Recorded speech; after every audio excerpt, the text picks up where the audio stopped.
The following podcast is taken from a live broadcast on Inspire FM. Catch a creative vibe on the Urban Kube with Sister Shemiza.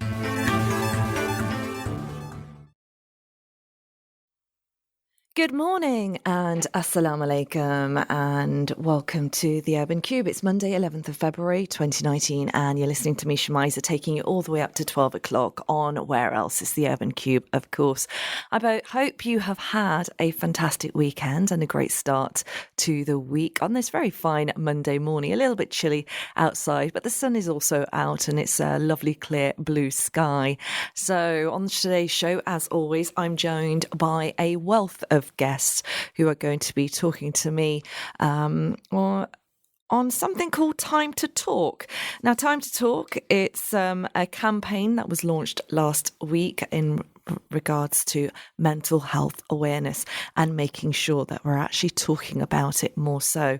Now, mental health is a topic that I readily discuss on the Urban Kube, as I feel it is extremely important to keep the conversations going. And on today's show, the conversations are definitely not going to be running dry because I'm joined by an absolutely wonderful wealth of guests who are going to be talking to me about the topics of mental health and well-being. Plus, we'll be discussing 22 Seconds to Murder, an exhibition in memory of knife crime victims, with artist and activist Haleema Ali and community champion Saundra Glenn. We're also going to be exploring ways to improve mental well-being amongst young people through the art of creative visualization. I've got to say that correctly. Visualization, that's a bit of a mouthful for me this morning, with holistic well-being practitioner Shubina Akhtar. And I'm also going to be reflecting on National Cancer Day and screening with academic and breast cancer survivor Elizabeth Bailey as she highlights her role as a campaign ambassador for a national cancer charity. So these are going to be my guests this morning, and we are going to be supporting the National Mental Health Campaign, Time to Talk, and we'll be discussing conversations around mental health and well-being this morning. Now, please feel free to get involved with any of the conversations that we're going to be having this morning on 07779481822. Feel free to WhatsApp us this morning if there's any questions that you have. And I also need to point out that the guests that I have on the show are not specialists in their field. If there is anything health related, then please do contact your doctor and get the advice that you need medically. The guests I have are not medical practitioners, but they are quite experienced in their field, but you still need to make sure that you get the correct medical advice from the specialists in that area. Now, as always, the show is about listening to what you have to say as well. So I hope you will be getting involved with any of the conversations we're having. And the show today, as always, goes out to Luton surrounding areas and also the absolutely wonderful listeners in Sheffield on Link FM. Assalamu alaikum and good morning to you guys, as well as Peterborough on Salam Radio. If you're listening in from anywhere else around the country, be that locally, nationally or internationally, would love to find out where you're listening in from. Give me some company. I mean, I've got guests over the phone, so there's nobody in the studio this morning. So we're not going to be having Facebook Live with the cameras on the guests. It's only going to be the audio. But you can actually leave your comments on the comment section on Facebook as well. So yeah, I need to keep them rolling. I need you to get in contact with me, inshallah. Would love to find out whether you're actually participating in National Clean Up Your Computer Day. Yep, there is something called National Clean Up Your Computer Day, and it's today. Goodness me, where do they get them from? I can appreciate why there's a need for this. I mean, computers are so important in our lives. We are accessing information and using a computer, be that internet for research, even just the computer screen to actually watch movies, so forth. But how often do you actually get your computer cleaned? But it's interesting because the actual word processor on a computer, the keyboard, does amount to a lot of bacteria. So if you're not cleaning that up, you are actually building up a lot of bacteria on there. I need to find out how yucky it's been estimated as being.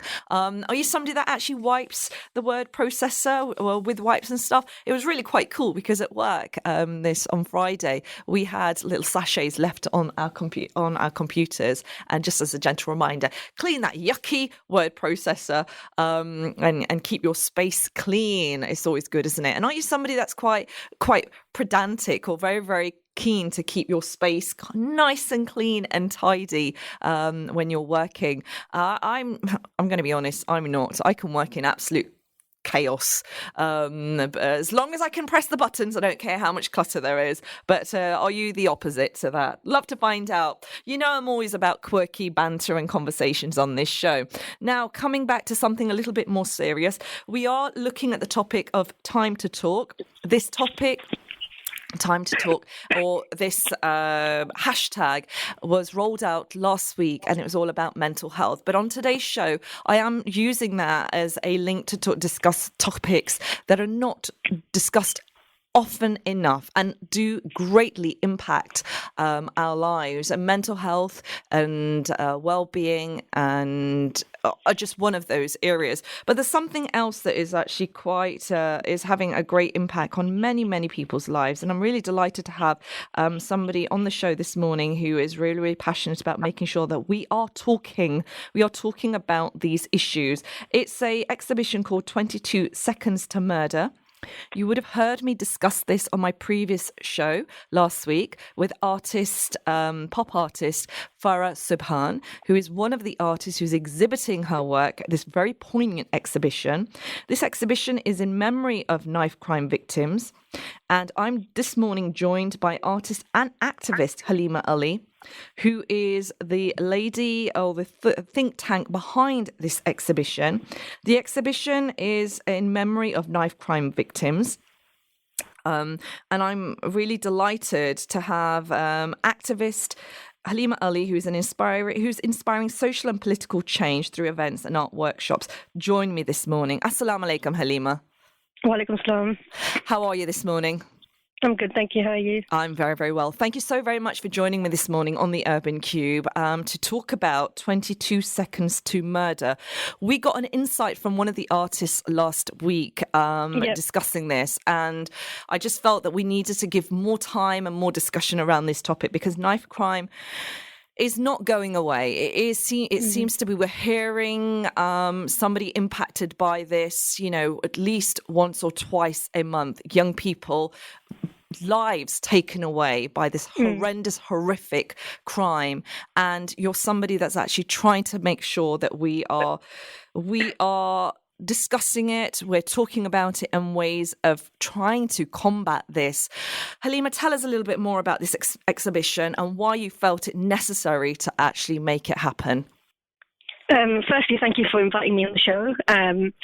So this is more than just an exhibition. It's more of a holistic event where an exhibition is one element of it, but we're also having performances, a panel discussion, and also a martial arts demonstration to show people how to do self-defense against a knife crime attack. And I thought it was important to do something that was a little bit out of the ordinary, because when it comes to young people and engaging them, if you said to them, let's go to a lecture, a panel discussion, that's something that might put them off. Right. But whereas if you say, there's artwork around knife crime, or there's someone rapping around knife crime or gang culture, that's something that will engage them more, hopefully.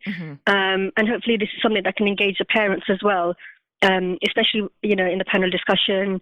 And we'll be giving anger management techniques and so on. So with you mentioning it holistic, you definitely seems to be covering a wide range of areas. Haleema, what drove you to actually put this project together? What was it that kind of sparked your interest or enthusiasm? So I'm not sure if I shared this story publicly yet, but it's actually quite a bizarre story how this actually happened. So after hearing Azan Kaleem's about his murder, myself and my friends, we were like, okay, let's put together a vigil, let's do something. and this was back in May. Then, because I'm part of the Bedfordshire Police Scrutiny Panel, I spoke to one of the officers, and he suggested that as it was an ongoing criminal investigation, and because of, getting in touch with victims' families as well to make sure they're okay with it. So, but at the time he said because of confidentiality reasons, he couldn't actually put us in touch. Right. So we had to kind of put it on a backstop. And then one day during my exhibition I did on human rights, a woman came in, just a random passerby. She saw what I was doing and she asked me, "Oh, can you do something on knife crime?" Wow. And I said to her, that's the next project I've got in mind, but I'm supposed to get in touch with the victims' families, but I don't know how. And she says, "I'm Azan Kalim's mother." Oh, wow. And I'm like, wow. Subhanallah. That was just such a subhanallah moment. Halima, could I just stop you there? Could you just tell us a little bit more about Azan Kalim, who he was, and why his mother wanted you to do this exhibition? Yeah, so Azan Kalim was a boy from Luton. He was only 18 years old when he sadly was murdered, and he was actually attacked. It was recorded on CCTV, and the attack took place over the space of 22 seconds. And I thought that was quite a profound thing that, in that short space of time, someone's life could be taken. So that's why the exhibition and the event and the project is called 22 Seconds to Murder. It's quite a hard-hitting statement. Yes. But we're hoping that something as hard-hitting as this can open people's eyes and realize, if you're going to be carrying a knife, then something like this can happen where, a life can be taken at such a short space of time. And it 22 seconds, that's all it took to take this young boy's life. 18 years just gone in an instant. Yeah. I mean, I'm getting quite overwhelmed just talking about it, but somebody like you who is not far away from the age of 18. Mashallah, you're a young woman yourself, but actually having to speak to the victim's mother and then actually create this project. What was that experience like for you? It was quite stressful, to be honest. I've been consulting with Razan, the mother. I've had, the support of Luton Sixth Form College, so that's where I'm currently working, and they wholeheartedly supported this event, so they're essentially sponsoring it. But it's been a lot of hard work and sleepless nights and consulting lots of artists and so on. But alhamdulillah, I've had lots of people, willing to volunteer their time, which is the thing that I kind of worried about at the start because I had no funding. So this was absolutely done on nothing. But I had so many people say, we'll do this for free. And alhamdulillah, it's all somehow got put together. Are people doing this for free because they believe in your vision, they understand and appreciate how important it is to raise awareness and it's impacting the community? Yeah, exactly that. And it wasn't just people from Luton. So I've had people from London say they want to do something, because knife crime affects a lot of people in London. I've even had a rapper from Wellingborough who's coming down. So alhamdulillah, I've had people from all over. And yeah, it's exactly that, to see young lives being taken. So this could be, it could be their siblings, it could be their kids and so on. And it's just, as community members, I think they feel a need to actually, if they've got a skill such as performing or art, they feel like they should be putting that skill to good use in raising awareness about such a heavy topic. Now, you mentioned about being on a panel for Bedfordshire Police. How is the police tackling knife crime amongst the young people of our community? Yeah, so I'm actually the vice chair currently of, it's called Bedfordshire Police Scrutiny Panel. Wow. So what we do is we scrutinise stop and searches. So currently Bedfordshire Police, they do wear body cam videos, so they can record their stop and searches. And, that is one element in how they're trying to tackle knife crime. But when it comes to stop and searches, that's not always it's not the answer. It's not the be all and end all. Of course. So what we do find is that, there's a lot of people who sort of are pushing for, let's increase stop and searches. That's not always going to just increasing it isn't the answer to stopping knife crime. Because that's also been criticised and scrutinised amongst the community that, young people are indiscriminately being targeted. But that's a completely different topic altogether, and we can do another show on that. But Haleema, as a woman, as a Muslim woman who's so active in the community, this is a really quite a very, very demanding area of work to be in. How are you able to kind of get your views taken seriously? And what changes do you want to see happening? It's actually quite funny that you've asked that, because I've had, let's say, some negativity as well. It's not all just been positive with me doing this. So there have been other groups or individuals who have sort of been like, oh, they wish they could have done it instead, or, there's that sort of negativity in that sense. So I think as a woman and as an Asian, as a Muslim, you have to sort of be heard sort of 10 times louder. And I'm just, I'm quite a strong, independent person, and I make sure, even though I'm very small in height, I make sure my voice is quite loud. You are a powerful pack, believe me. And it's such a pleasure to hear your passion and conviction, because you do not stop. My goodness, mashallah. She's not in the studio today because she has a little bit of a backache. She did ask me, Shemiza, do you have cushions in the studio? I'm like, look, you can do this interview from home. And I'm so grateful that you have given me your time. And it is time to talk, and time to talk about these issues that are not being talked enough about or not being dealt with. But you're using this project, this space at Luton Sixth Form to kind of raise awareness about knife crime and the impact it has on families, in particular, the impact it's had on a local boy, a local young man, Azan Kaleem, whose life was taken prematurely in 22 seconds. And his mother is supporting this campaign and this project. And why is his mother supporting you, Haleema? Why is she trusting you to kind of raise awareness of this? And will she be at the event? Yeah, so the day that she met me, because I was doing an exhibition on human rights, I think it was quite a profound moment for her. If anyone saw the exhibition, I'd created a man, shackled him to the ceiling to represent the oppression of mankind. So I think that in itself was quite hard hitting. So she saw that I could take a concept and come up with something, very unique. And she's actually going to be exhibiting an artwork that some school students had done in memory of her son. Oh, wow. And she will be at the event, so she'll be speaking about the loss of her son. And the event itself is on Monday, 18th of February, and it's at Luton Sixth Form College from 12 o'clock to 6 o'clock. If someone can't make the whole event, just pop in and out whenever they feel. So the first sort of section of the event is the performances. The middle section will be the panel discussion, and the last section is the martial arts demonstration. But throughout the whole event, you can do a live art piece. So there's going to be a mural being created, and there's also all the artists' artwork that's going to be will be exhibited as well. Who are you hoping will attend this event? And is this event open to the wider community and not just young people that attend the Sixth Form? Yeah, so it's open to all, and it's a free event as well. I am hoping that high school students and college students in particular would attend from all across Luton, but also their parents as well. So although it's open to everyone, they're kind of my target group, because, the people who would be affected by knife crime directly, but also their parents, because what you find is a lot of parents can be quite oblivious to what's happening with their child. And it's only, it's someone else's son, it's never going to be our kid, only until it is. So I kind of want to do this before it's too late.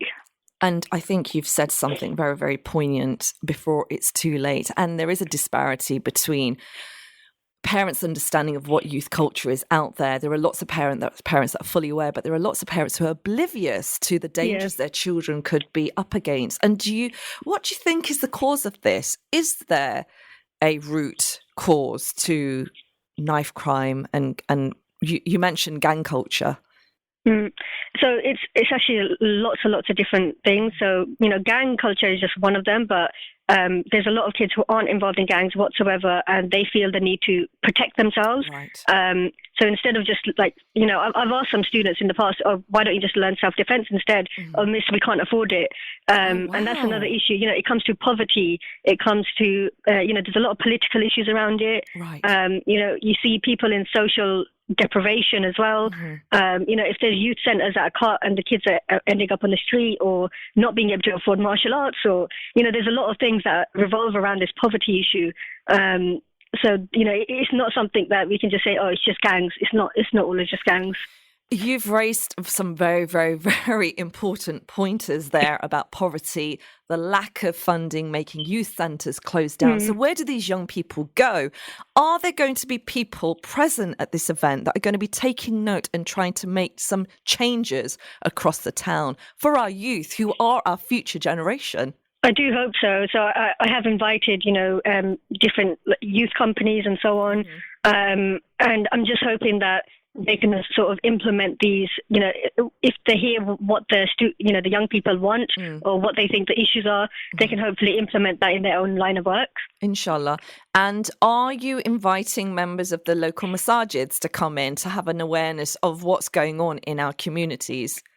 It's open to everyone. So yeah, this can be a call out to the local masjids. As well, like the imams to come down and just actually listen in, because I think it's really important that discussions like this are actually had khutbahs, or is it too modern or too taboo that there isn't, but it is time to talk, right? It is time to talk. And, if anyone listening knows any of the local imams, please do get in touch with them and share the event with them. Because, as you say, when it comes to the khutbahs, for example, some young people might feel like, I shouldn't say outdated, but, because it's Islamic sort of knowledge, it sort of lasts throughout time. But when it comes to the issues that they're addressing, we should be addressing more current issues as well. Of course. And this is a current issue. This is not going away. It's actually worsening, unfortunately. Statistics, I'm going to be throwing over a figure of the number of young people that have been impacted, who've died from knife crime across Bedfordshire. And I was so taken aback by that figure, but I need to make sure that I get the correct figure. Folks, if you've just tuned in, you are listening to the Urban Kube with me, Shemiza, taking all the way up to 12 o'clock. It is 10:21, Monday, 11th of February, and I'm speaking to artist and activist Haleema Ali, and she is the lady behind a very poignant and significant exhibition and talk and space being held at Luton Sixth Form College. This is an event called 22 Seconds to Murder. It's a project in memory of knife crime victims, in particular Azan Kaleem, who was a victim of a 22-second attack, which sadly resulted in his death. This event is happening at Luton Sixth Form College from 12 to 6 p.m. on Monday, 18th of February. It's a fusion of artwork, performances, and a panel discussion, and a demo on self-defense against a knife attack. And Haleema is with me over the phone this morning, talking to me about why this event is so needed and requires you to come and attend it to kind of gain that and just gain an awareness. So it's not just for young people, it's all for parents as well, inshallah, to get a bit of an insight on what sort of support is out there. Now, if there is somebody who is impacted or being bullied or just feels in fear, really, who could they actually contact, Haleema, regarding knife crime? Or if there's somebody that has a knife and wants to hand it in? I would say, contact the local police, I guess. And, if it's in terms of bullying, I would say, if they're in a school, obviously contact the teachers. There's always safeguarding teams around. But if it's something more immediate, then do contact the police. And how can people get in contact with you, Haleema, in regards to this event or future events that they want to participate in? So you can find me on social media on Facebook, Twitter, and Instagram. And my handle is @ContactHaleema. So Haleema is spelled HALEEMA. And if you want to join the campaign, do hashtag 22 Seconds to Murder. And there's a social media campaign that's happening alongside that. So we're answering the question, if you had 22 seconds to live, what would you do? So you can post in a video. Yeah, it is a hard-hitting question, but, if someone can post in a video or write something, that would be appreciated. And also, if you want to attend the event, it's a free event. It's open to all. But if you want to sign up online, just so we can kind of gauge some numbers, it's 22stm.eventbrite.co.uk. So that's 22stm.eventbrite.co.uk if you'd like to attend this event. Hashtag 22 Seconds to Murder, a project in memory of knife crime victims. And it's happening on Monday, 18th of February at Luton Sixth Form College. And you are asking people to hashtag it or upload a video. If you had 22 seconds to live, what would you do? Yeah, That's hard hitting. That is seriously hard hitting. Haleema, thank you so very much for joining me this morning. I know you have a very busy schedule. This event sounds tremendous. Last thing before you go, if there's anything you would like to say to our listeners this morning, what would that be? First, thank you for listening, and I hope to see you at the event. Short and simple. That's the way it should be. Have a beautiful day, my dear, and thank you for everything you do. Thank you, Shemiza. Bye. Assalamu alaikum. That was Haleema Ali, who is a community activist, social activist, artist. She's everything. Goodness me. And she's a local woman doing some tremendous work and really raising awareness about the issues that are impacting our young people. And that is presently knife crime.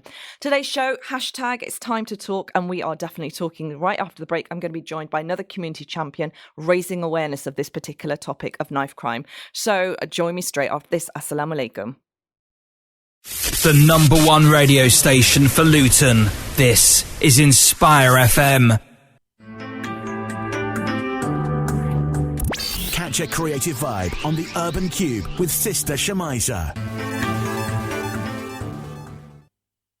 Good morning and Assalamu alaikum. It's 10:30, Monday 11th of February, and you're listening to me, Shemiza, taking it all the way up to 12 o'clock on the Urban Kube. We're going live and direct across Luton surrounding areas and also to the wonderful, wonderful listeners that we have on Link FM in Sheffield and also Peterborough's Salam Radio.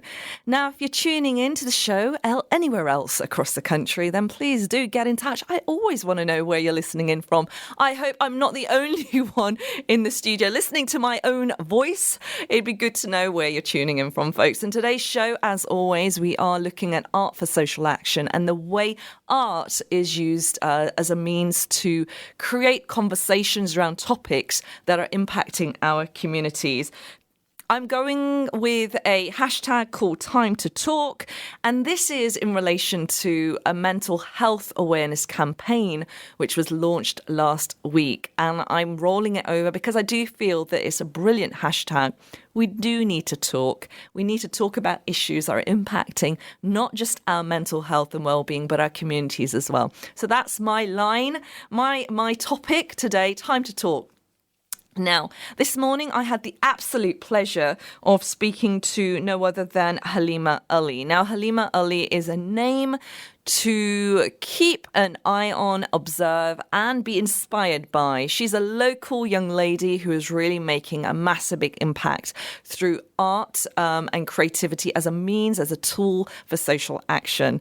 She is working on a new exhibition, which is called 22 Seconds to Murder. Wow, it's a bit of a title, but there's a real significance and relevance for this.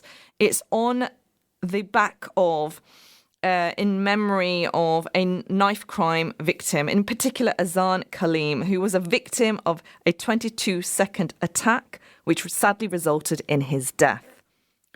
Now, she has created a program which is happening on the 18th of February at Luton Sixth Form College from 12 to 6 p.m, which will be a fusion of artwork, performances, a panel discussion, and a demo on self-defense against knife attacks.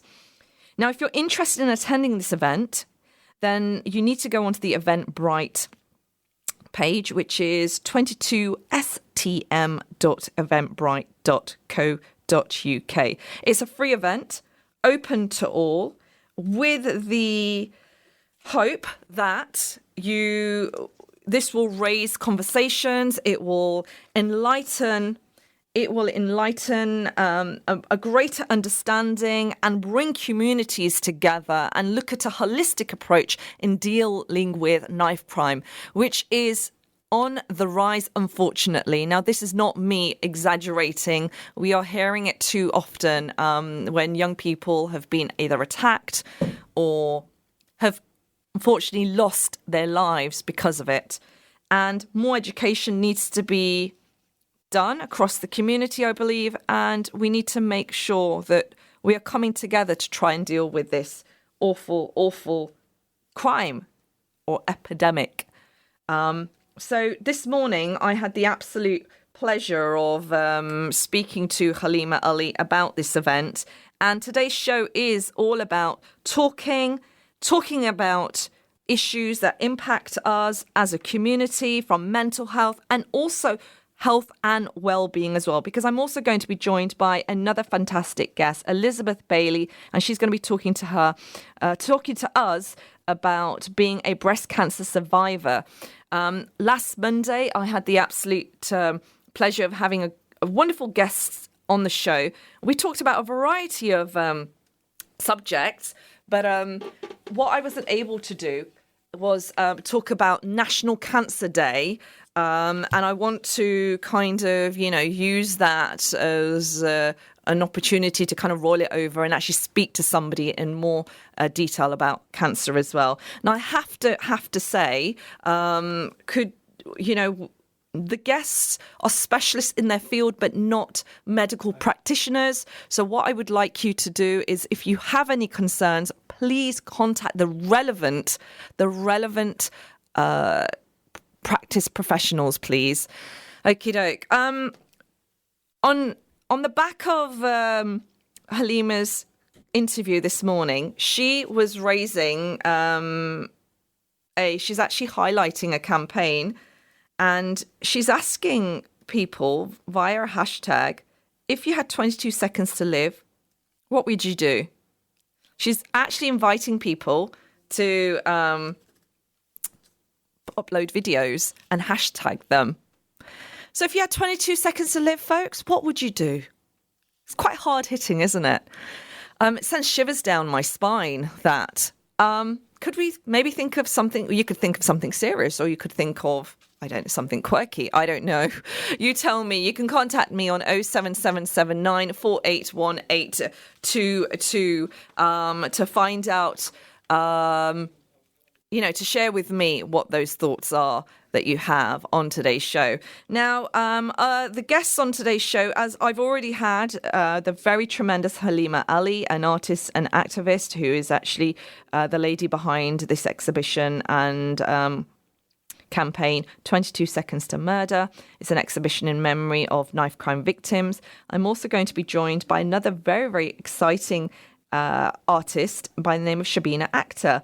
And Shubina is working on a very interesting project and making sure that she's raising awareness of mental health in young people. She's a holistic wellbeing practitioner, and she's actually helping young people through the art of creative visualization. So that's another really, really cool conversation I'm going to be having, and then I'm going to be joined by a local mother who's also a breast cancer survivor. Her name is Elizabeth Bailey, and she's going to be talking to me about her work in public health across Luton, her interest in mental health and well-being, and her PhD as well. She's working on a PhD around social media and political activism. So that's going to be quite an interesting conversation I'm hoping to have with her. If you've just tuned in, folks, you are listening to the Urban Kube with myself, Shemiza, taking all the way up to 12 o'clock. And we're having lots of conversations because it is hashtag Time to Talk. Now, Time to Talk is a campaign which was rolled out last week. And the whole objective of this campaign is to make sure that we're having conversations around mental health, but we're actually taking the time to speak more, to kind of make greater connections, because unfortunately 1 in 4 people are impacted by mental health. And we, as a community, as a radio station, we are very passionate in making sure that we reach out to as many artists, creatives, and communities as possible so that we can kind of make sure that we are reaching out to you with the stories and services that matter. Now, somebody I have great pleasure in interviewing now is a remarkable woman. I would describe her as a champion, a community champion. She is somebody who works as a social enterprise and community advocate. She works independently to help find solutions for so many issues that impact the community overall, be that creatively, socially, or economically. And I have great pleasure in actually observing her journey across social media and the love she shares for the people around her, regardless of culture, faith, or gender. She is just remarkable. She's been a guest on the show in the past, and it's an absolute pleasure to have her back on. It is no other than Saundra Glenn. Hello and good morning. Oh my goodness. Good morning, Shemiza. What a welcome. Thank you. The same back to you, my sister. Oh, it's an absolute pleasure. I just want to send you a hearty assalamu alaikum, and thank you so much for joining us this morning on your busy schedule. You ladies are so busy. How are you, my dear? That's the first thing I want to ask. Very busy. We've just unfortunately laid to rest one of our community elders, Mrs. Stacey Artman. Oh, I'm so sorry it's to hear sad that. to see that we are losing so many. She's only 77.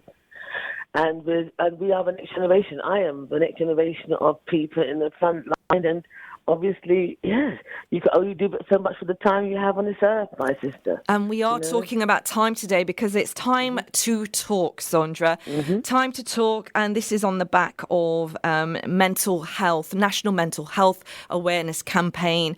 And you're somebody that is very passionate about going out there and talking to people. You don't shy away from making those connections. And I'm going to throw the word mashallah, and I'm sure you know what that means by now. Yes, yes, I do. And the reason why is because I follow your journey, and I've been following it for a number of years, and a number of young people that you embrace from the community, and you kind of, adopt them as your own. What is it about you, Saundra? Why do you feel it's so important in your life to make sure you're having those conversations with people?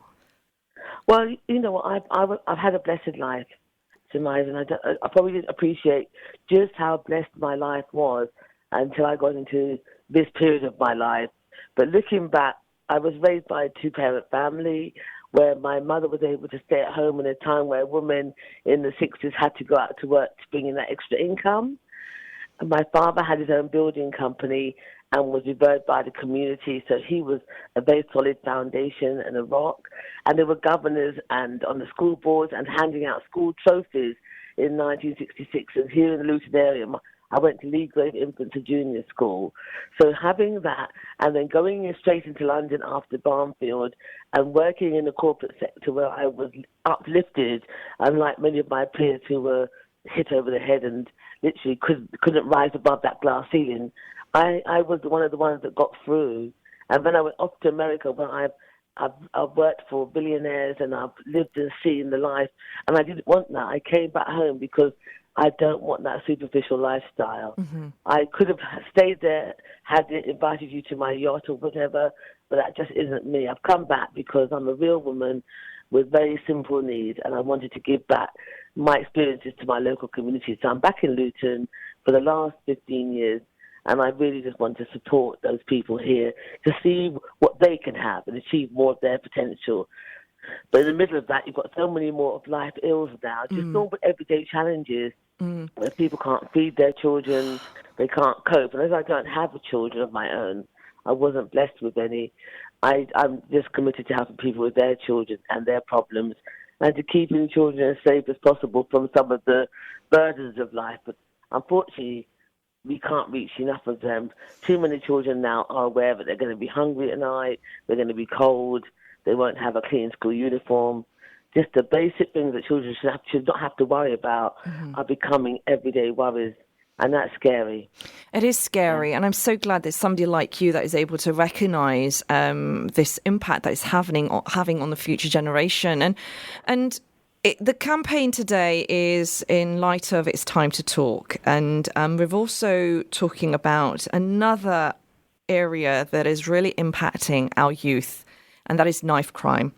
I've been speaking to Haleema Ali, who not only is an artist, a social activist, but she's also the vice chair of the Bedfordshire Police panel, if I've said that correctly. And one of the projects that she's doing is 22 Seconds to Murder, a project in memory of knife crime victims, in particular Azan Kaleem, who was a victim of a 22-second attack, which sadly resulted in his death. Mm-hmm. Now, this is quite it's a very, very poignant, heartbreaking project that she's involved in. Somebody so young who's taken this on board, but it is impacting our young people. It needs to be the awareness needs to be raised here, and somebody who is part of that community. What's your thoughts on this project that Haleema is doing, and also around the issue of knife crime? Well, I applaud Haleema because a lot of projects needed. It's a multi-pronged approach. She's working in an area that I served in. I think she's with the Infant Advisory Group, right? From what I saw, and that she's for 14 years I did a similar role, and I was chair of the Bedfordshire Luton IAG. But it's a role which gives you an overarching view of the policing side of the issue as well as the public side. So from where she's sitting, she's very well placed to share as much as possible about both sides of the issue and to help the public to understand it. So to have an event of her own, which I've shared widely, is very, very, very, very thoughtful, and it was very useful, and I'll certainly attend this event. But I think that the knife crime, such as the horrific attack on Azan Kaleem, which took his life, has links to some elements of mental health and mental illness. And I say that because when you hear the summary, or you have had access to my 5 weeks of court attendance, you'd have heard the jury and the judge deliberate over the amount of marijuana and skunk these boys had been smoking, cannabis. And so for the hours before they attacked Azan Kaleem, they were smoking 5 to 2 spliffs between the 4 of them in the car. Ones that physically did the attack were not in their full state of mind at the time of that attack. And that has a lot to do with it. A lot of the issues around the knife crime also have to do with the use of drugs. And the drugs diminish your ability to think rationally, heighten your sense of reactiveness, and lead to this reckless behaviour that we're seeing on our streets today. So are we blaming the drugs? We're not blaming the individual now? No. I'm blaming the use of the drugs on impacting the mental health of those people who make the attacks. If you could have an imprisonment for mental health issues, some of these young people would be assessed differently because they had diminished responsibility in some respects because of the 5 splits in a 3-hour session. When you run out of that car and attack somebody, who's looking at the impact of that sort of behaviour and that sort of use of drugs on someone's reaction? And how do we change that culture of thinking that that's right, that's good behaviour versus bad behaviour? So what's the solution to this, Saundra? Because another thing Haleema mentioned, she also mentioned poverty. Poverty is impacting the way young people are, the way they're behaving and the things that they're latching onto. Is poverty the core of knife crime? I think this is a poverty and the dumbing down of the value of the person in society. I think these young people are seeing the playing out of the issues by government, whether it be Brexit or it be universal credit, and they see the way that the person is being talked about in the sphere of those discussions, and it's not nice to see the way that the government sometimes diminishes the person and the amount of deaths that are caused by these benefits and the amount of deaths that are caused by people not having enough food and then the amount of deaths that are caused by not referring people to food banks, for goodness sake. That's not good for our young people to see or for anybody to see, and it's causing more people to feel that if nobody cares about our life, why not take a life? I think that the games have a lot to do with it as well. Right. Well, while I was around some people last weekend, we were discussing the impact of desensitizing the way you kill people with all these games that these children play. Right. Young people play games for hours on end in front of PlayStations and screens, hours on end after school, and then go out and attack their friends. And I think that the friend won't feel the effect because the actual game icon got back up again after you don't get back up after you be stabbed. Right. Yeah. So it's that desensitization because of the impact of these games having. And there has been a lot of correlation and research concluded and suggesting that the impact and influence on these type of games and crime, there is a link, which is unfortunate. Do you think there needs to be, these games need to be questioned more? The content needs to be questioned more? There needs to be like more of a sort of a license on what age young people can actually access these games? I think that there needs to be more control over how young people can play the more dangerous games, because you know what it's like when you're 11, you want to play the 15-year-old game. Right. When you're 15, you want to play the 21-plus game. Whatever limit you give somebody, you want to go higher. And parents can't control it because the young people share amongst themselves without any knowledge of the parents. And you don't have any idea what your children sometimes are up to when they're in their room getting access to download a link from a friend or something. And this seems to never go away. This is kind of a concern for many, many a parent. It's either the only solution to that is don't allow any of those games to come in the house. And it's kind of having those rules set so they're not broken in your household is the only way to protect your children. But unfortunately, there's so many other means of accessibility too. You're also somebody who's very, very passionate about art and creative engagement, and you've been involved with many a project, and you're continuously promoting through your social media channels on all the great things that are happening across Luton. What is happening in Luton? Do you see a new wave of creativity emerging across the town? I do. I think there's a more acceptance of the arts living side by side now in Luton, or greater acceptance than what I saw a few years ago. People have started, particularly with places like the Little Red Creative Studio, where you have dance, art and music and spoken word all at the same time in what would have been seen as an art studio. And I think that just because the independent angle, the fueling of the independent spirit is taken over, so that people like Amy Vicks are allowed to paint the staircases outside of our mall, and with the creative studio people, and then engage with the public to get involved in having a go. I think we've got more and more of that than ever before. And is this a good thing for young people to get involved with? Do we need to kind of try and encourage more young people to kind of just get involved and show them what's happening around them? Absolutely. I hope the word is out, and that they get a chance to see more and more of the adverts and the engagement for this City of Culture Bid and other things that happen in Luton. And the larger commissions that we have, like some of the street performances, other people from other towns have told me that it's extraordinary the amount of events that we have in Luton. Oh, wow. Throughout, from spring to summer, we have a lot more than your average town. Now, I love that you've mentioned that, because having somebody from the outside telling you that, then we must be doing something right as a town. Are we heading the right way for this City of Culture prominence that is hopefully going to happen? And could you maybe explain to our listeners what that actually means? For me, are we heading the right way?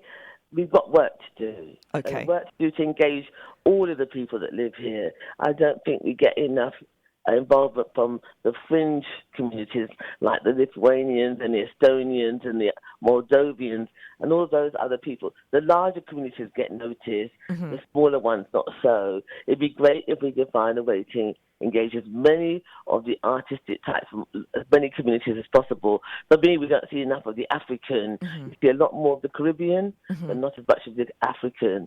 Let's see if we can bring more of the margins to the mainstream, yeah? Because you've just mentioned the Lithuanian community, and could you just mention the other two communities? I didn't even know they existed in our town. Yeah, see, they Wow. like social enterprise. They love social enterprise. There's now a Moldovan shop in our local area. I think it's on Manchester Street, or it's on the front there of Manchester Street. But we have got presence. There's a growing presence of these people, but they don't actually get a lot of voice in the arts. And it'd be great if we could somehow bring some, because they're quite large numbers. You're talking about maybe more than 300 to 500 people from any one of those groups, perhaps in the thousands now. Wow, how amazing. See, until I've heard, you've educated me. And that's what it's all about, is educating and making sure they're being recognised. And people like you are doing that, making that possible, which is absolutely wonderful. Now, if people wanted to connect with you, Saundra, how could they possibly do that? What are your Facebook pages? Yes, I've got a Facebook page, which is Official Saundra. I've got a Twitter account, which is Official Saundra. I've got Diversity and Social Enterprise. And I've also got For Social Good. But the best way to get me possibly is by email, forsocialgood@gmx.com. How awesome. Now, folks, if you've just tuned in, I am speaking to no other than community champion extraordinaire, Saundra Glenn. Now, she is a social enterprise and community advocate working independently to help find solutions. Any solution you want to find, this is a lady to go to. And she's an absolute sparkle in our community. And I can say that with confidence, because I've seen the way she works and connects and engages with people. And one thing she's great at doing is talking and making sure that people are coming together to talk. Saundra, if we are heading off to a break, my darling, could you just tell me, if you had 22 seconds to live, I know this sounds really, really quite gruesome saying it, but it's part of a hashtag campaign, what would you do? If I had 22 seconds to live, I would send a message out to mankind to be kind to each other. Don't forget to be kind every day. Do something kind. That's beautiful. That's more than enough. Be kind, people. It goes a long way. Thank you, my darling. Thank you, Saundra Glenn, for joining us this morning on the Urban Cube. Thank you, lovely lady. Have a blessed day. Thank you so very much. That was the very awesome Saundra Glenn keeping me company this morning on the Urban Cube to basically talk about the importance of talking. We're heading off to a break. And I'll be having some more conversations, but this time with somebody who's passionate about visualisation and creativity. So join me straight after this. You're listening to an Inspire FM podcast, making available our popular programmes from our daily broadcast on Inspire FM. Catch a creative vibe on the Urban Cube with Sister Shemiza. Assalamu alaikum and good morning. It's 11 o'clock, Monday, 11th of February, and you're listening to me, Shemiza, taking you all the way up to 12 o'clock on this morning and only on the Urban Cube Show. Brought to you by Inspire FM, inspiring the community. Very early this morning, mashallah. And we are going live and direct across Luton surrounding areas, Peterborough and Sheffield this morning. Now we're talking a time to talk. Yes, time to talk is what we're discussing this morning. It's a hashtag campaign launched by a mental health charity last weekend. And I'm continuing the conversation, rolling it over to this week, because I do feel it's extremely important that we keep this conversation going, rolling on subjects that are really valuable, or influence our lives, and to keep those conversations in earshot. Now, on today's show, we've been talking about an exhibition and platform to discuss knife crime. I had the pleasure of speaking to Haleema Ali, who's an artist and social activist. She's she's a vice chair of the Bedfordshire Police Panel. She's also actively involved with creativity for social action across the town. And she has organised a very poignant event called 22 Seconds to Murder. It's a project in memory of knife crime victims, in particular Azan Kaleem. Now, Azan was a victim of a 22-second attack which sadly resulted in his death. The event on Monday 18th of February at Luton Sixth Form College from 12 to 6 p.m. will be a fusion of artwork, performances, a panel discussion and a demo on self-defence against knife attack. If you're interested in attending, go onto the Eventbrite page. It's 22stm.eventbrite.co.uk. This event promises to be an opportunity to kind of raise awareness, to be educated, to take a holistic approach on this issue of knife crime, which is greatly impacting everybody across the town in one way or another. And it's something that I'm really, I've taken great pleasure in actually interviewing Haleema, mashallah. It's something that I'm so delighted that she's actually working towards in raising awareness. And maybe it could help save somebody's life, inshallah, at this event. Also had the great pleasure of speaking to another tremendous community champion who is also raising awareness of issues impacting our youth. It's no other than Saundra Glenn. And I spoke to her about her work as a social and independent community advocate. And she's had a wealth of experience across the town in sort of communicating and engaging with the margin communities as well as the predominant communities across Luton Town. And I asked her if you had 22 seconds to live, what would she do? And she said she'd throw out kindness. Throw out kindness, as simple as that. And it is about being kind. And one thing I think leads to being kind is also talking to people with kindness. Sharing kind words. It makes such a massive big difference in your day-to-day life if you're able to do that. We don't know what people are going through, but if you can say a kind word, it can really start off your day on a good start, really, and really kind of lift somebody's spirit. Mashallah. Now, the conversation around talking is not going to stop, obviously, because I've always got a lot to say. It is 4 minutes past 11, Monday 11th of February, and I'm going to be joined by another awesome guest, but all the way from Peterborough this morning. I am joined by the very awesome guest who is super passionate about holistic well-being, and she's a fabulous creative who has a real passion for therapeutic interventions. And she loves to share her knowledge and skills and experience to benefit everyday people. And the way she does this is through a wellbeing program, which is a short selection of workshops focusing on spiritual and mental strength, which I think is awesome for today's topic because we are talking about mental well-being on this show this morning.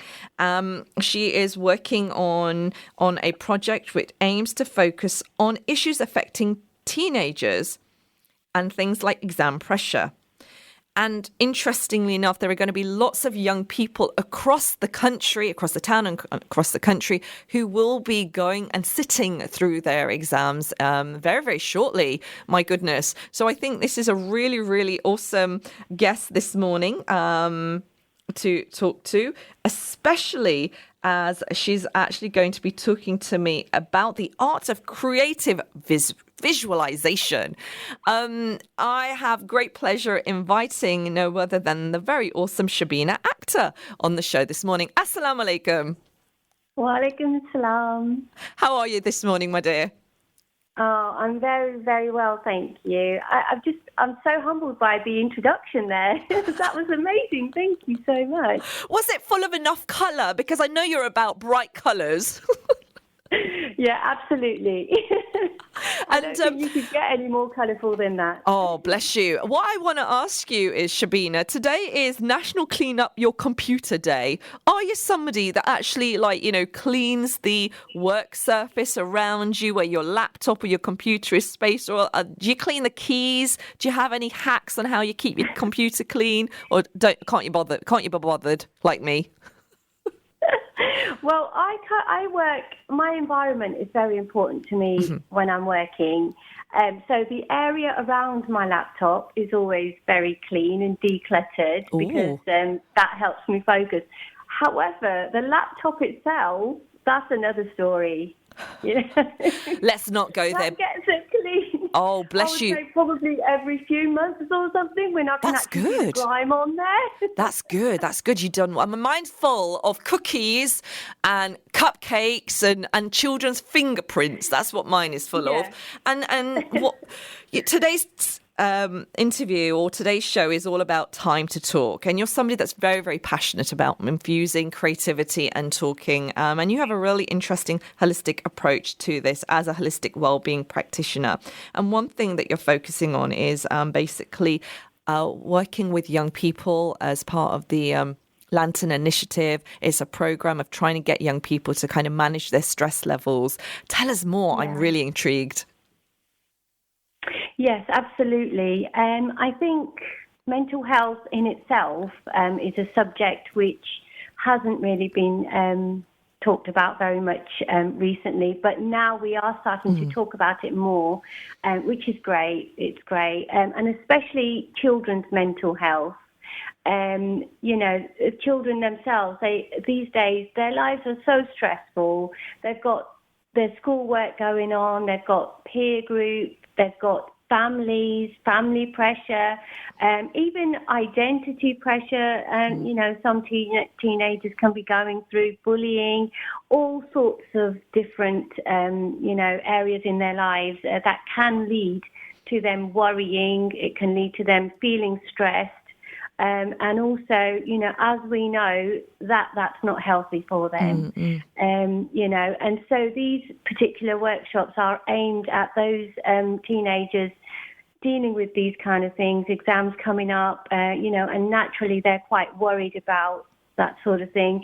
And the workshops teach them how to practical strategies to deal with stress, things that they can do at home that will really help them recognize what is going on in their lives. For instance, we talk about what is stress, what there's good, bad, there's stress, there's bad stress. And we'll talk about that, and then they'll get to learn, how a little bit of stress can be quite healthy for me. And, however... Oh, can stress be healthy for you? Yeah, this is it. You see, what it is it's like a prompt, like an alarm clock. And it tells us that, okay, now I need to do this.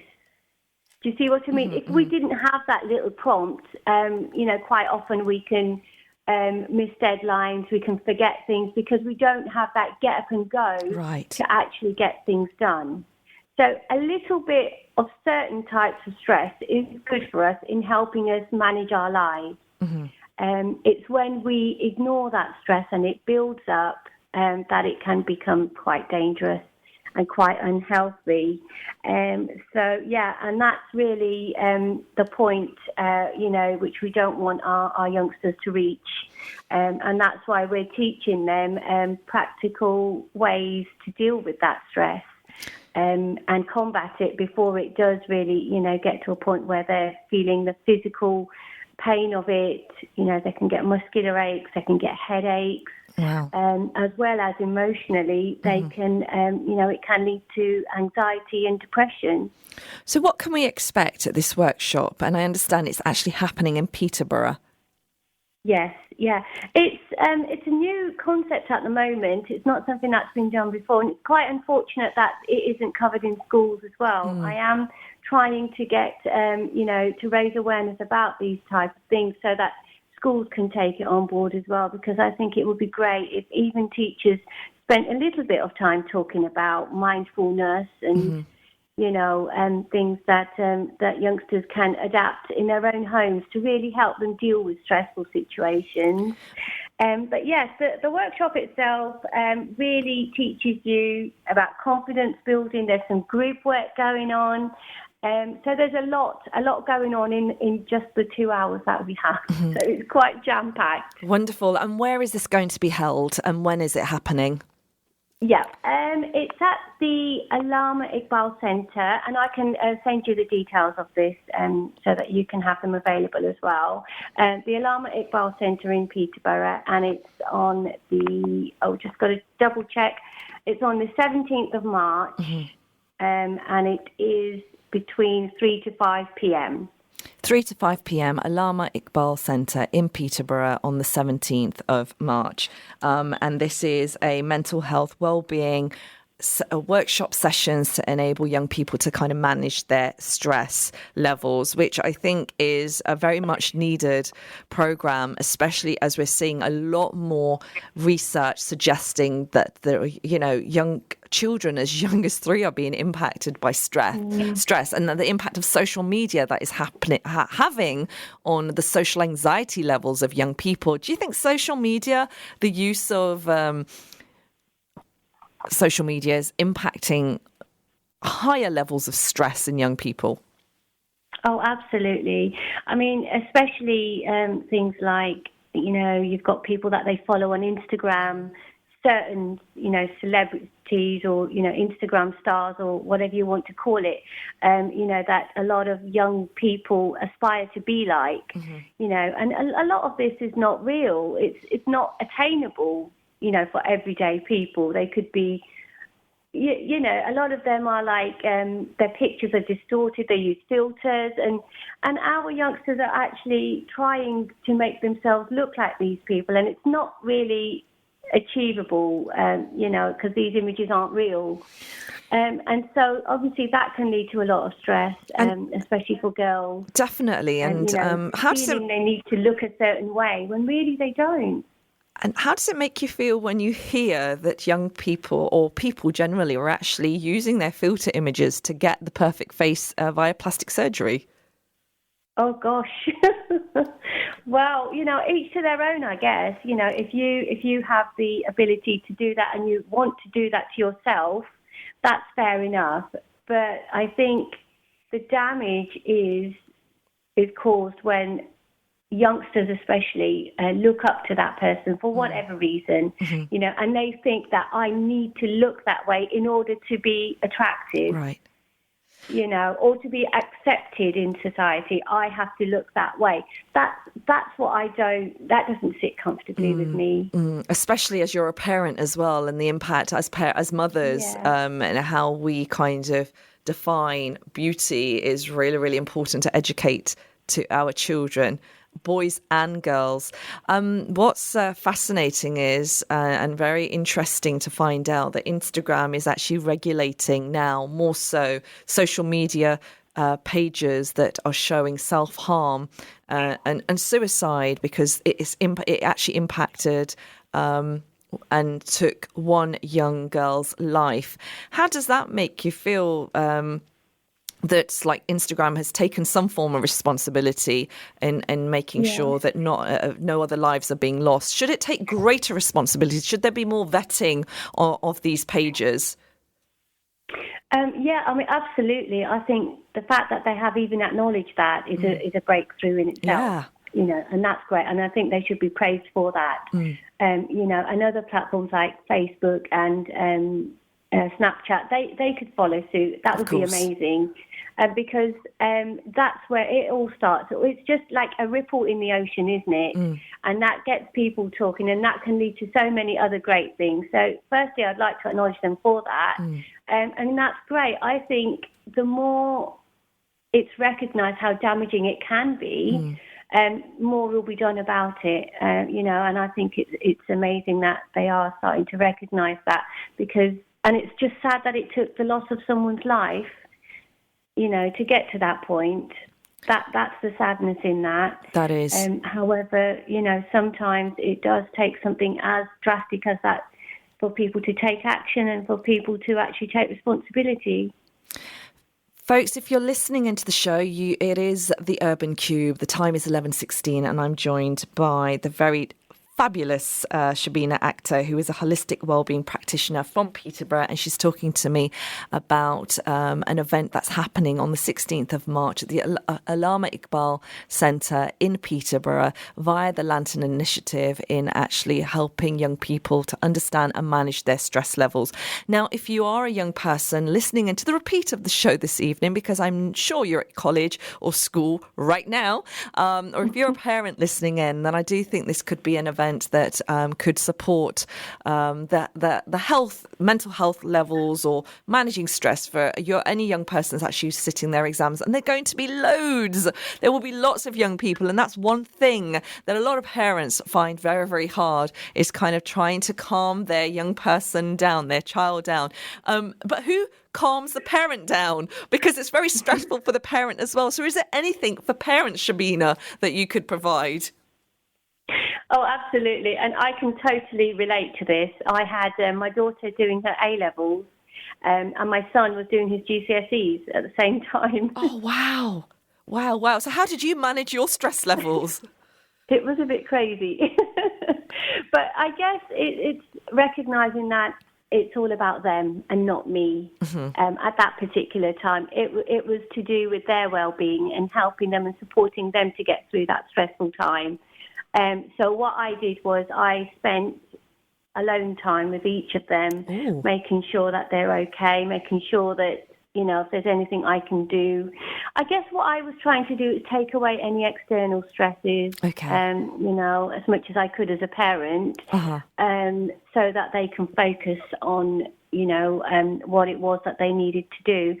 And I think as a parent, we can create the environment, which will lead to our youngsters being able to focus on the task in hand. I guess that's the most that a parent can do. And also talking about it. Talk to your children about what's going on at school, if there's anything worrying them. Have that conversation. Because if we, as a parent, if we don't bring it up, our children it's very unlikely that they're going to say, Mum, oh, can we talk about this? Yes. Because I think we have to instigate that, create the environment where children can talk to us freely about what is going on and what they're worried about. And then, hopefully we can help, even if it's just listening. And I think you've raised a really, really valuable point there. And this show today is about time to talk. It's about having those conversations, those important conversations that are not readily discussed. And especially as a parent, we need to be conversing more with our children, especially in testing times like the exam period, but also issues every day, from the beginning when they go start school, just to find out that they are safe and happy, any concerns that they have. And Shubina, thank you for sharing that, because I think that's really, really valuable. Do you think you've had to reword the way you say things as well? Because I had I found a lovely post on in social media that I shared on my Instagram, which looked at the way we use words and how we address the way we speak to our children. Just changing the way we say things can make a massive difference. For example, instead of saying "be quiet," can you use a softer voice? Or "what a mess, it looks like you had fun and how can we clean up?" Another thing was, "do you need help? I'm here to help you if you need me." And just, stop crying. Instead, say it's okay to cry. Or "you're okay," or and change that to "how are you feeling?" enables more of a conversation to be had. And I've actually learnt this, and it's really made a difference in my household. Oh, yeah, absolutely. And what I got from that was also how we can say things in a certain way, not meaning it to be negative. However, a child could hear that in a different way. They could hear that as a negative point. So, yeah, it's very, very, absolutely, it's very important, the words that we choose and the phrases that we choose, the tone of our voice.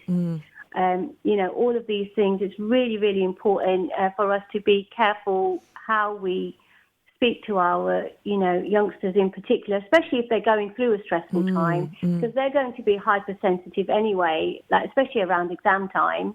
And if we are really just trying to help, but sometimes the way that we say it can come across like there's more of a problem when there really isn't. And just language and those barriers to language can be really lifted and alleviated in just knowing how to address this. And when we're worked out and worked very, very stressed ourselves, we sometimes are not able to kind of see how we are addressing a situation. So it's kind of a lesson for everyone, really. And and sometimes I need to do a check on myself. But I found that post very, very inspiring. Just the simple way of turning words around can make a massive, big difference, mashallah. Now, on the show today, we're speaking to Shubina Akhtar, who is a holistic wellbeing practitioner. And we're going to find out from her a little bit more about what creative visualization is, because that's something that you're working towards with young people. Yeah. Yes, it is, absolutely. Creative visualizations have been around for many, many years, centuries, and it is a form of mindfulness. And a lot of youngsters haven't actually, as we get older, we come across these things. I'm sure a lot of the adults listening, have probably done a guided meditation or heard about it at least. But for a lot of our youngsters, it's a totally new concept. And it's amazing. It's just amazing because it helps them to quieten their mind and to really relax. When it can be very difficult, to relax when you're undergoing stress. So let me just explain what they are first of all. So a creative visualization is like a guided meditation. And for instance, a few years ago when I first started meditating, I found it really, really hard. I couldn't calm my mind. I was always thinking about something. I'd be trying to meditate and I'd be thinking, what am I cooking tonight? Or what shopping do I need for the house? And, these kind of thoughts. Your brain doesn't switch off. No, it really didn't. I found it so hard.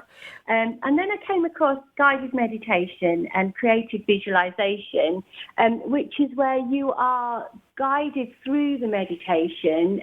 So you create the environment in terms of you might want some therapy music playing, or you might just want to sit quietly. And then you listen to the meditation as it guides you to a really beautiful place where it helps you visualize yourself calming down.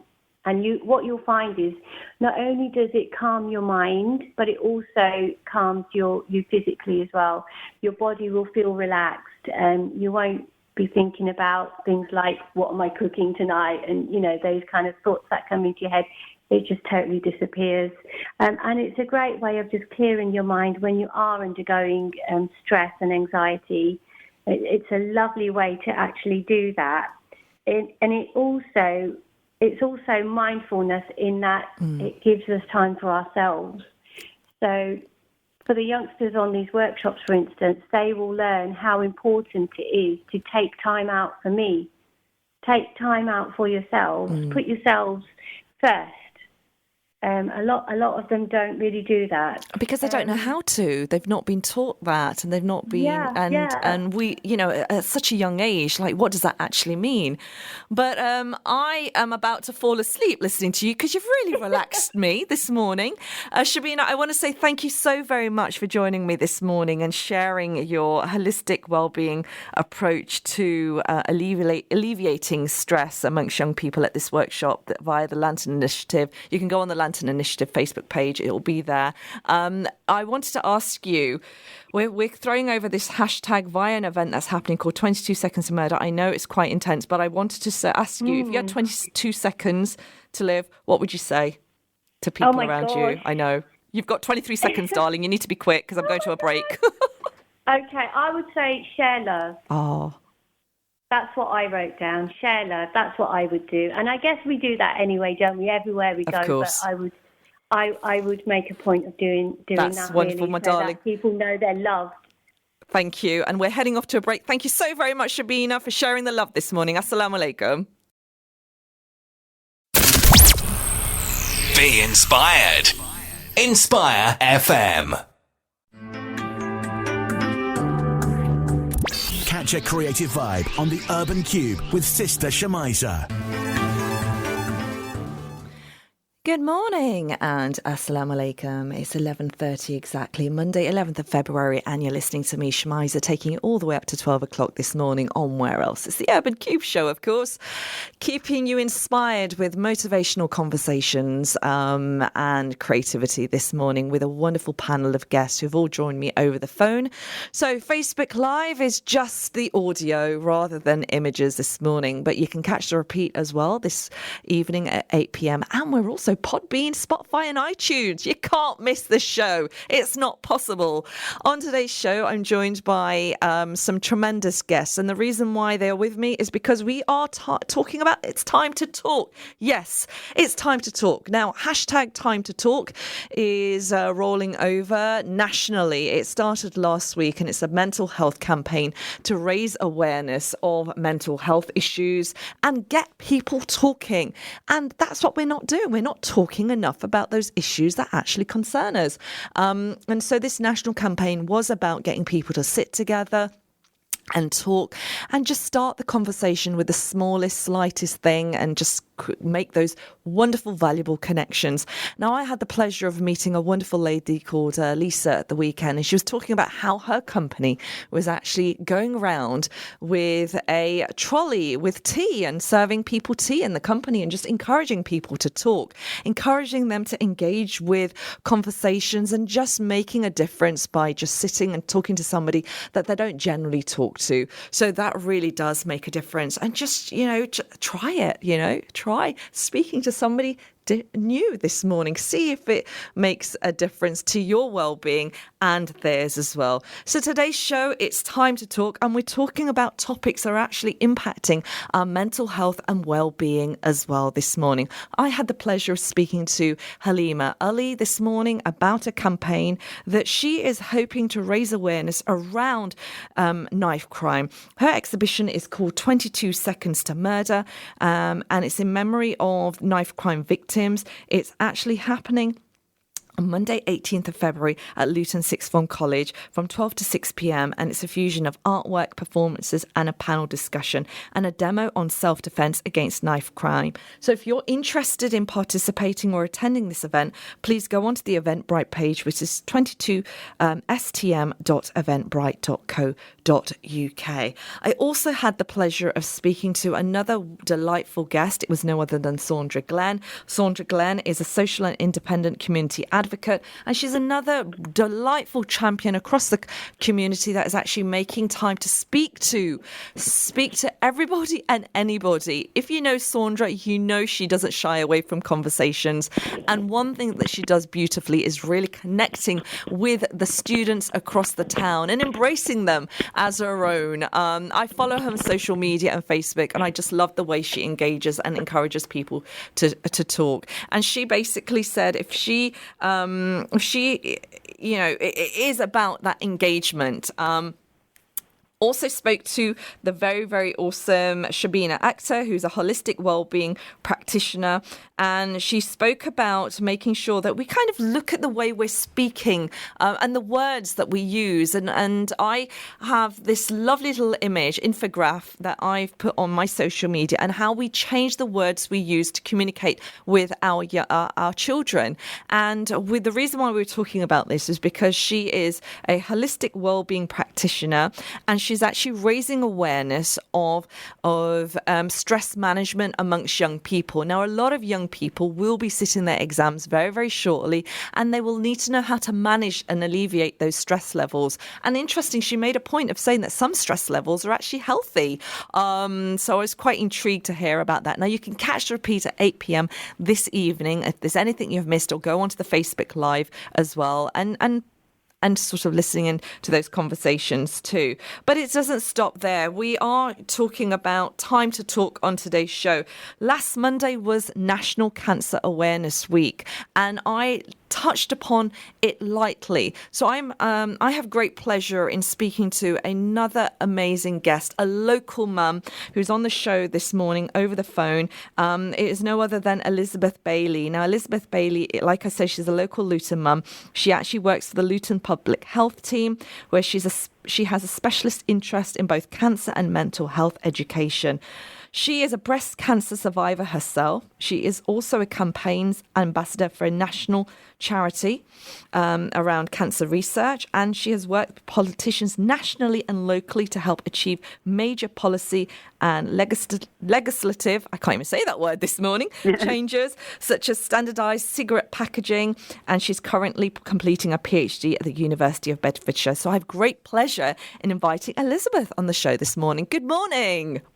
Hello, how are you? I'm so very well, even more so hearing your sparkly voice this morning. It's all about talking, and I'm very good at that, and you are too. I certainly am, yes. Thank you so very much, Elizabeth, for joining me this morning and to kind of sharing with me this very... about cancer awareness, something that is very, very close to you. You are a breast cancer survivor. Yeah. I'm so delighted to hear that, you are better and well and sharing the importance of screening. But I do also want to point out to our listeners today that if you have any concerns, please do go to a medical professional and get the correct support that you need. But once again, thank you, Elizabeth, for joining us this morning. And how are you, my dear? I'm very well. It's 9 years this month. Since my original cancer diagnosis, and in 2010 I went through quite a lot of treatment, chemotherapy, radiotherapy, surgery. Wow. It was quite a grueling year, but I came through it, and 9 years later I'm still here to tell the tale, so I'm very fortunate. But the most important point is that I was diagnosed in time for them to do something about it. And I'm so grateful to hear that. And I'm so delighted that you're well. But still, there are lots of women and men who are not having these conversations or are not going to see a medical professional. And what advice could you give to them? And what policy changes are you trying to bring about? Well, there's a number of things. One of the problems in Luton and around the country is that not as many people as we ideally like are attending screening programs. And the 3 national screening programs for cancer are for bowel cancer, breast cancer and cervical cancer. Now, Luton is like a lot of more deprived communities in that it's got very low levels of cervical, or it's got comparatively low levels of cervical screening take-up, for example.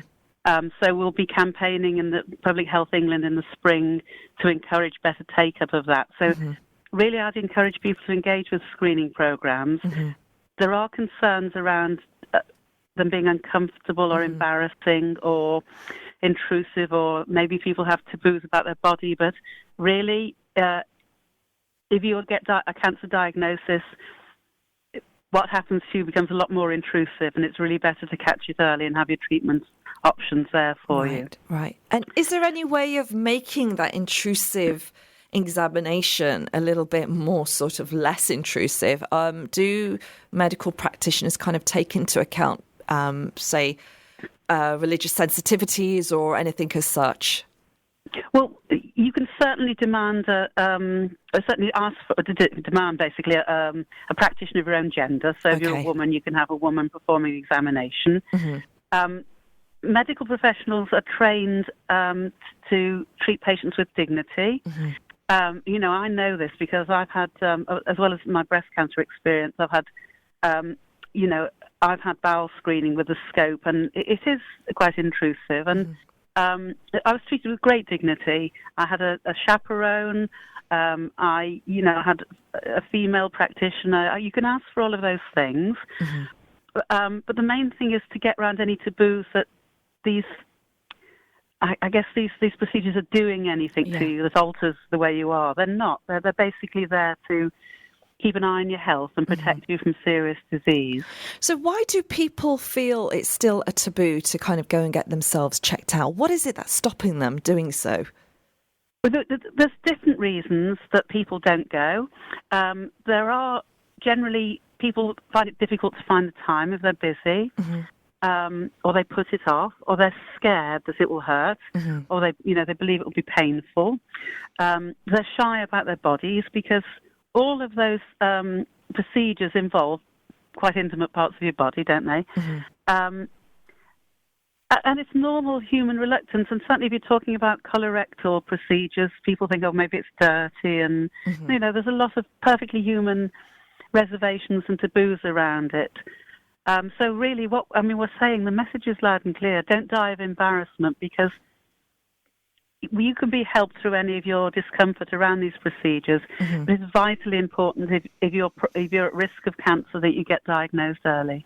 And there does seem to be more statistics suggesting a greater number of younger and younger people impacted by cervical cancer, bowel cancer, more so than I've ever seen in, across the years I've lived, which is really worrying. One of they have different causes and different sort of prevalence, as we say. Bowel cancer, we're all living longer, and most people who get bowel cancer are older people. That's not to say young people don't get it, right. They do. But the vast majority who get it are older people. And as we live longer, more of us will get it. It's just a matter of numbers. Now, almost all cervical cancers are caused by the HPV virus. So people have different habits in their relationships, and whether they have boyfriends or they're married and all of that kind of thing.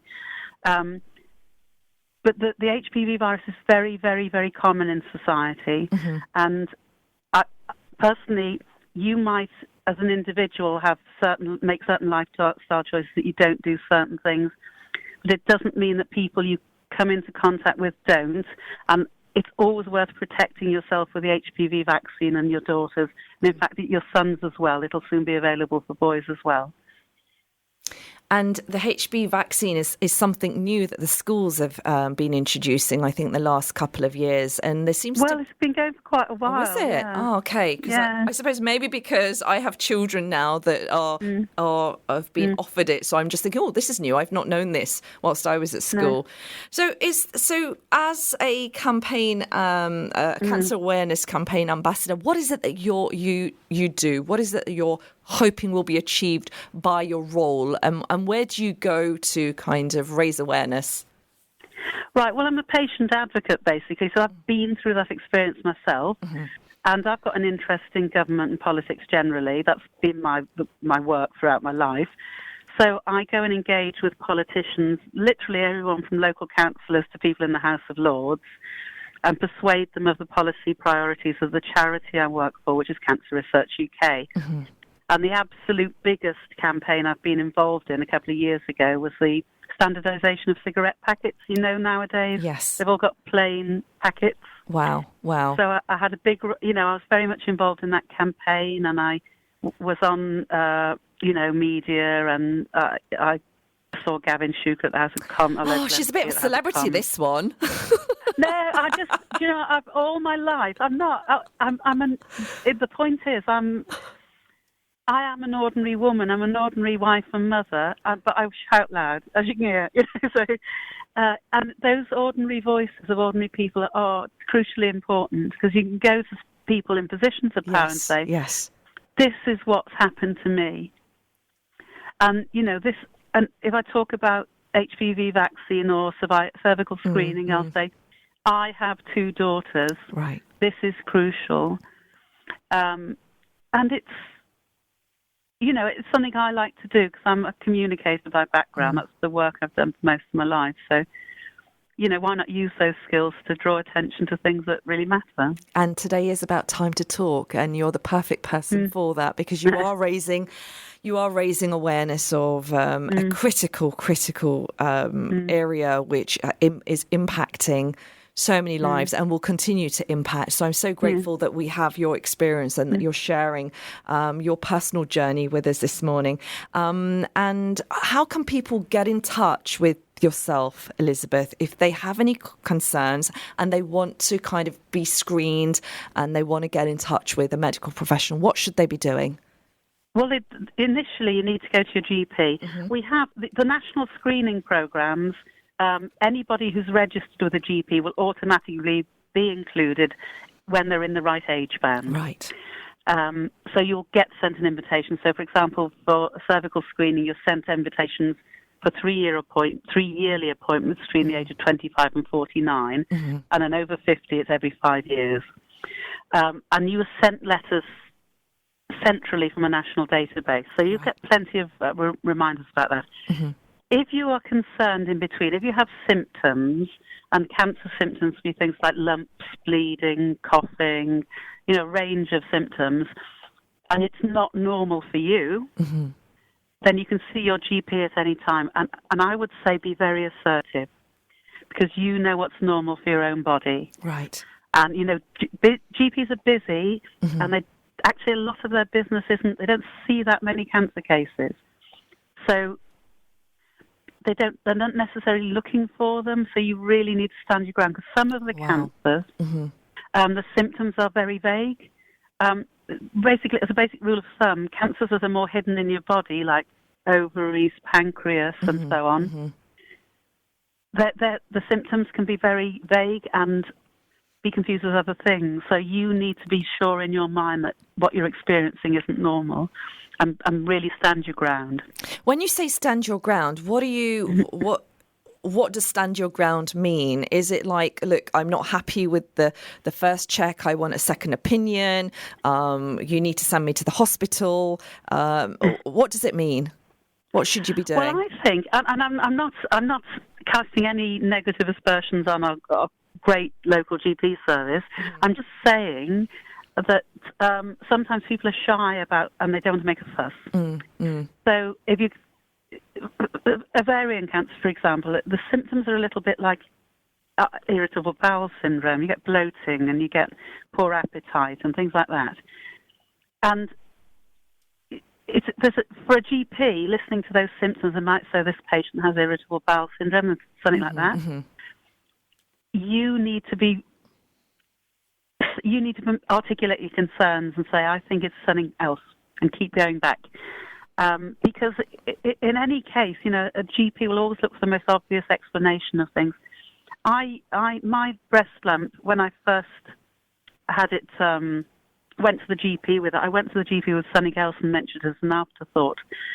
And my brilliant GP, Nazrin Razak from Butte House, she said, I think it's a cyst or something like that, but we'll send you anyway. Right. Thank heavens she did, blimey, because, it could have killed me. Thank goodness it didn't, and you're here. Yeah, exactly. Healthy. But, as you know, I'm quite a confident, articulate person. You wouldn't, but some people are shy and they haven't not confident. They see somebody in a doctor's coat and they feel they should show deference or something. I don't know. And it's about saying, listen, I know there's something wrong, And you did, and now you're sharing that story and encouraging people. If you have any concerns, folks, do go and see your GP and raise the awareness.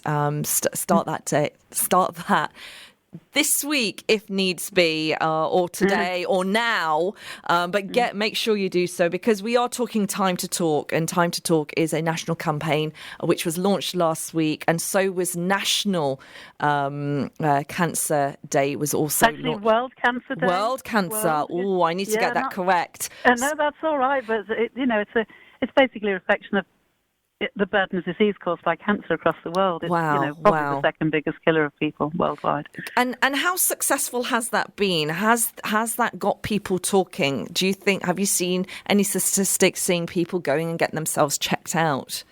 It's hard to tell at this. I go on social media a lot. I'm interested in it, and I saw a lot of conversation about World Cancer Day.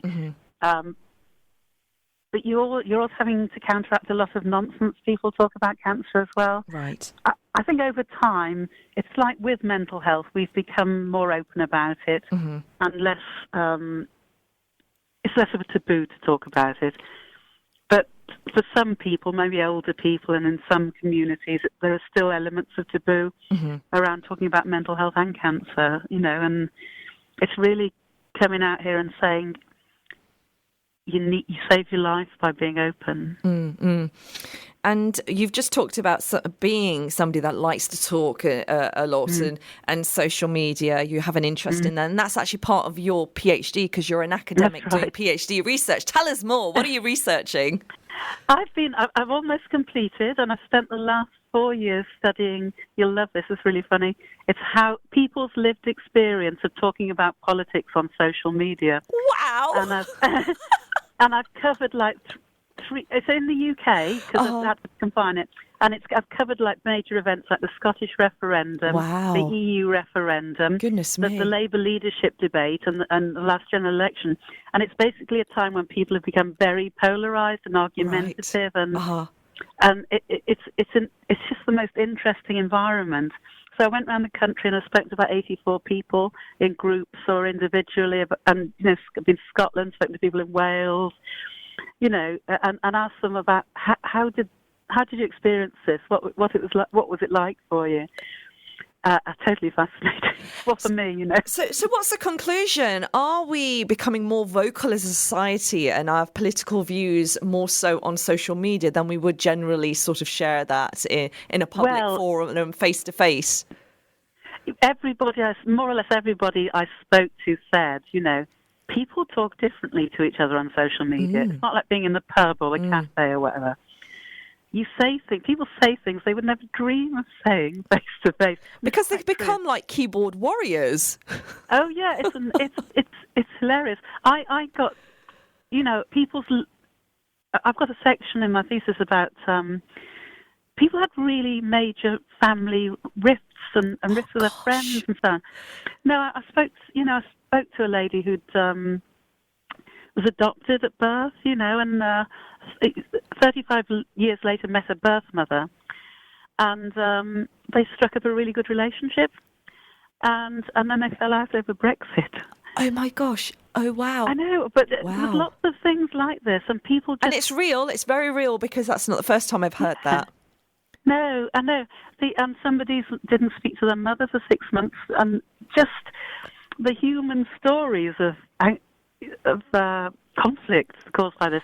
And I think it's an entirely new environment, and we're only just learning to adapt to it as humans with human brains and human habits and behaviour. It's fascinating. But it is an environment. Social media is an environment that is actually having more impact on our lives than we would like to believe it. I suppose the mental health of our children has been impacted. Lives have been lost as well because of the influence of social media. It can either make you or break you on how you manage it. And my goodness, and you've done a whole PhD research on it. That's a read. I want to read that. That is seriously something to read about. Politics. I mean, people talking about politics is difficult anyway. It's recognised that it's one of the things you don't talk about. You don't talk about it. So that on social media is. It's very combustible. It is. So you must be on your laptop quite a bit, and it is National Clean Up Your Computer Day. So what does your word processor or your keyboard actually look like? Is it sparkly clean? Are you going to take today to clean it because it's National Clean Up Your Computer Day? What do you mean, get rid of it? No, I've got 9,000 tabs open, but then that's like my head, I love that. 9,000 tabs. That's exactly how my brain operates. Oh, my goodness. Yes. Now, we're also asking everybody... I hope this doesn't offend you in any way. It's part of like this campaign, 22 Seconds to Murder, and Haleema is doing a hashtag, the lady behind this exhibition, and she's actually asking, if you had 22 seconds to live, what would you say to people? What's the message you would give to people? If I had 22 seconds to live, I would say, don't take things too seriously. Mm-hmm. Enjoy your life. I think it's a sin not to enjoy your life. And there is so much pleasure to be taken in life that you should never, ever feel bad about taking it. Obviously, you should be considerate of others and not cause them any pain where you can possibly avoid it, but enjoy your life. My mum said that to me before she died. She said, enjoy your life. It's really important. Bless you. Thank you so very much, Elizabeth, for joining me this morning. It's been an absolute pleasure speaking to you. And I hope you'll be joining us in the studio live to share your, once you've got your PhD on social media and politics. It sounds so intriguing. And thank you so very much this morning for being part of the Time to Talk campaign, where we're encouraging people to talk about mental health, well-being and health as well for World Cancer Day. Thank you so very much. It's a pleasure. Thank you. That was Elizabeth Bailey talking to us about her experience as a breast cancer survivor and an ambassador for cancer as well, as part of a charity, and encouraging people to go and get themselves screened. Today was quite a poignant show. It was all about time to talk about mental health, well-being, knife crime and breast cancer and cancer overall as well. Thank you so very much to my wonderful guests who shared their stories and their work in making sure that we're talking more and sharing this message for a more healthier and harmonious society. For me, it's Assalamu Alaikum. Do catch the repeat at 8 p.m. and have an absolutely beautiful day. Stay safe, stay happy, keep smiling. Assalamu Alaikum. Thank you for listening to our podcast. Why not tune in to our live stream at inspirefm.org and follow and subscribe to our social media platforms at Inspire FM Luton.